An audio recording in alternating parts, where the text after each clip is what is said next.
손 의원의 죄상 끝이 없다. 이 여자의 손길이 안 뻗친 곳이 없다니. 무소속 손혜원 의원이 자신의 지역구인 서울 마포구의 당연리 화력발전소 리모델링 사업에 외압을 행사했다는 의혹이 제기됐다. 손 의원의 관여로 리모델링 사업은 1년 지체되면서 한국전력 산하중부발전은 20억 원 가까운 추가 비용을 지출한 것으로 전해졌다. 14일 자유한국당 정유섭 의원이 중부발전 등에서 제출받은 자료에 따르면 2016년 중부발전은 당연리 발전소 리모델링 사업에 대해 서울시와 마포구의 승인을 받고 같은 해 11월 공사에 착공했다.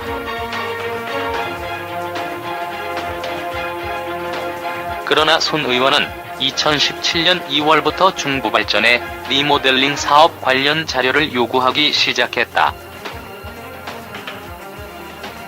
같은 해 10월엔 공사 현장을 방문했고 국정감사에서 해괴망측한 건물이라고 지적했다. 이후 리모델링 공사는 2018년 2월 중단됐다. 정 의원 측에 따르면 손 의원은 2018년 1월 중부발전 관계자 등을 의원실로 불러 민간 전문가단을 도입하라고 요구한 것으로 전해졌다. 이 요구로 계획에 없던 민간 전문가 3명이 영입돼 설계안이 원점에서 재검토됐다고 한다. 민간 전문가 3명엔 손 의원의 대학 동문인 모건축회사 대표 A씨도 포함됐다. 중부발전은 작년 2월 설계안 재공모에 들어갔다.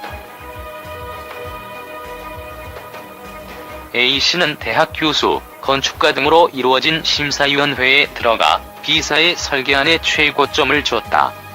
그 결과 공모에 당선된 B사의 소장도 손 의원과 대학 동문이다.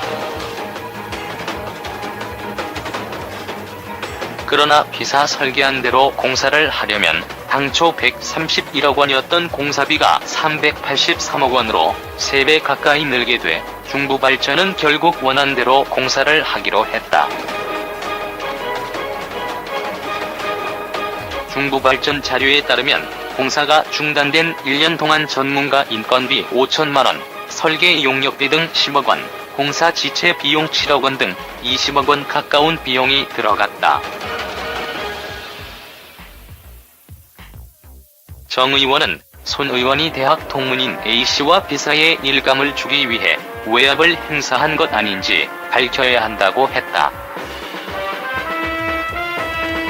이에 대해 손 의원 측은 중부발전이 지역구 국회의원과 아무런 사전 협의 없이 일방적으로 사업을 진행했다. 며 국회의원으로서 당연한 의정 활동을 한 것이라고 했다. 또 A씨 등과는 대학 동문일 뿐 아무런 관계가 없다고 했다. 손 의원 부동산 투기 의혹 보도한 SBS 고소. 손 의원 무소속 의원이 목포 부동산 투기 의혹을 보도한 SBS 기자 9명을 허위 사실 적시에 의한 명예훼손 혐의로 서울중앙지검에 고소했다고 10일 밝혔다.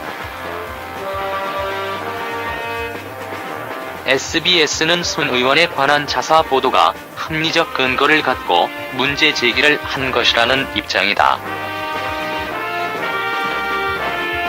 손 의원은 고소장에서 SBS 탐사 보도팀을 겨냥해 지난 1월 15일부터 손 의원이 목포 근대역사문화공간의 문화재 등록 여부를 미리 알고 측근을 통해 차명으로 구매해 4배 이상 시세 차익을 얻었다는 취지의 보도를 총 34건이나 다뤘지만 이는 명백한 허위사실이라고 주장했다. 또 손 의원은 SBS가 반론권을 충분히 보장하지 않았고 일방 주장과 추측으로 보도했다며 저널리즘 윤리 위반에 해당된다고 주장했다. 그는 SBS를 상대로 정정, 반론 보도 및 5억 원 상당의 손해배상 청구 소송도 제기했다고 밝혔다. 손 의원은 이날 페이스북에 이제 시작이다. 언론소송 전문 변호사 자문을 받아 한두 곳 정도 더 고소할 계획. 이라며 유튜브에 떠도는 가짜뉴스와 댓글도 모두 캡처하고 있다. 끝까지 최선을 다할 것이라고 썼다. 반면 SBS는 SBS 끝까지 판다팀 보도는 손 의원이 국회의원으로서 특히 국회 문화재관광위원회 여당 간사로서 처신에 문제가 없는지 질문을 던진 보도 라며 각종 권력 감시를 기본 직무로 하는 언론사로서 장기간 취재를 바탕으로 합리적 근거를 갖고 문제 제기를 한 것이라고 설명했다. SBS는 사회적으로 공직자 이해 충돌 문제 공론화에 촉매제가 된 공익적 보도라며 국회에서는 이해 충돌 방지를 위한 법안이 잇따라 발의됐고 여러 언론의 후속 보도 과정에서 손 의원 처신을 둘러싼 여러 다른 문제들까지 제기되기도 했다고 주장했다. 이어 손 의원이 보도자료 등에서 주장한 내용은 이미 확인된 사실에도 배치되는 것들이 많다며 이런 내용은 검찰 수사와 재판 등을 통해 다시 한번 밝혀질 것이라고 덧붙였다. 문재인 정부 들어 지상파 TV 시사 프로의 편향성이 심해진 가운데 KBS 메인 뉴스인 뉴스9의 공정성을 비판하는 목소리가 커지고 있다. KBS 공영방송노조 등 내부에서도 공영방송이 노골적으로 권력을 비호한다는 비판이 나오고 있다. 서울시 국정감사가 열린 작년 10월 뉴스9는 국정감사 전후 6일간 국감 최대 화두였던 서울교통공사 고용 세습 의혹은 4건만 보도한 반면 여당이 주도한 사립 유치원 비리 논란은 11건으로 배 이상 보도했다.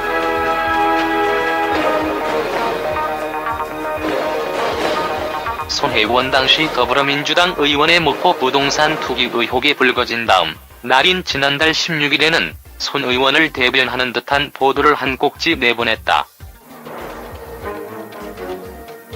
해당 리포트에선 문화재 거리 인근 부동산 가격에 큰 변화가 없었다는 취지의 부동산 관계자와 주민 인터뷰가 나갔다.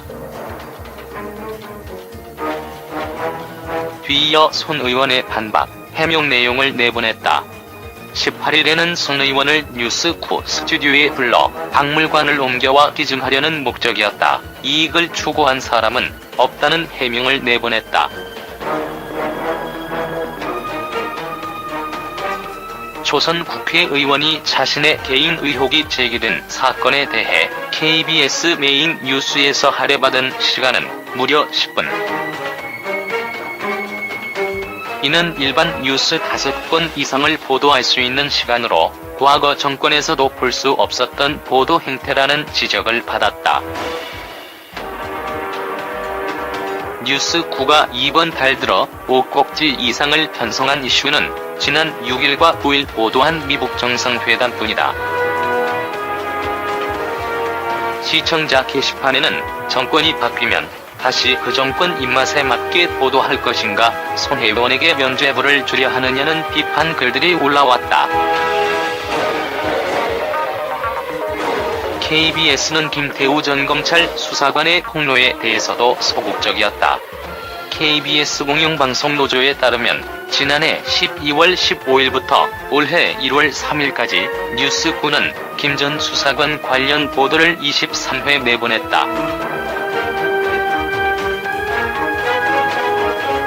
같은 기간 4개 종편 채널 메인 뉴스의 평균 보도 횟수 62.25회의 절반에도 미치지 않는다. 김경수 경남지사의 구속 관련 보도도 마찬가지다.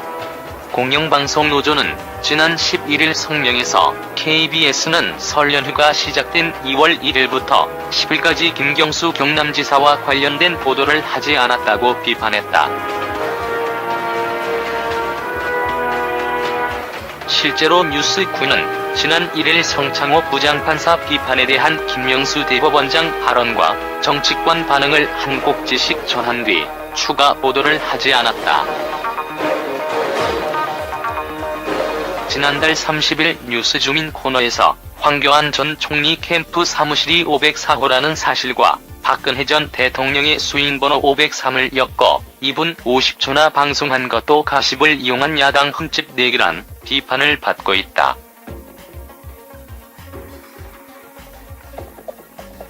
한때 국민 뉴스로 불렸던 KBS 뉴스9의 시청률은 급락하고 있다. 현 정부 출범 한 달 전인 2017년 4월 평균 17.21%였던 뉴스9 시청률은 지난달 평균 12.36%를 기록했다.